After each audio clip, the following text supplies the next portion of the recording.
भगवत गीता में श्री कृष्ण ने कहा है कि कर्मों का फल हमें उसी तरह ढूंढ लेता है जिस तरह एक बछड़ा हजारों गायों के बीच अपने को ढूंढ लेता है।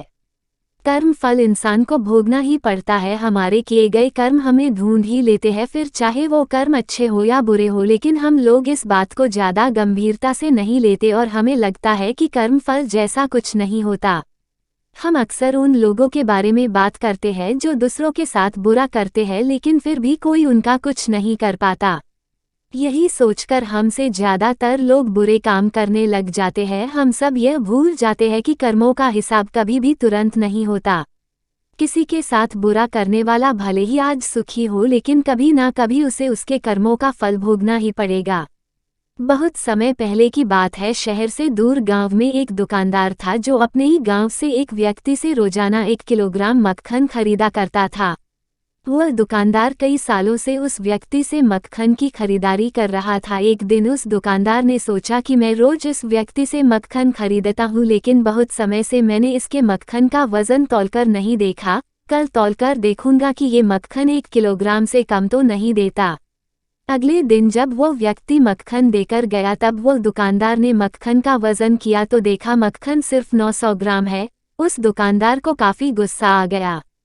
वह दुकानदार गुस्से में गांव के पंचायत के पास गया और उसने उस व्यक्ति की शिकायत कर दी। गांव की पंचायत बैठी और उस व्यक्ति को बताया गया कि तुम पर इस दुकानदार ने धोखा देने का आरोप लगाया है।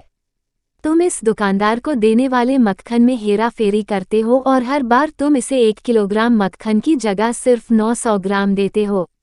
क्या तुम्हें अपनी सफाई में कुछ कहना है?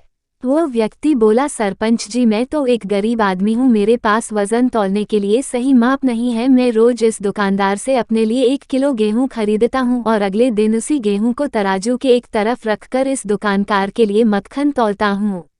अब आपको जो भी पूछना है इस दुकानदार से पूछिए। पंचायत में बैठे सभी लोगों को पूरी सच्चाई समझ आ गई और उन्होंने उस दुकानदार को गांव से बाहर करवा दिया। यह छोटी सी कहानी हमें यह बात सिखाती है कि जैसे कर्म हम करेंगे उसका रिजल्ट भी हमें वैसा ही मिलेंगे। हमारी चालाकी ही हमारा नुकसान कर देती है। हम जो भी दूसरों को देते हैं या दूसरों के साथ जैसा भी व्यवहार करते हैं वो कभी ना कभी लौटकर हमारे पास ही आता है।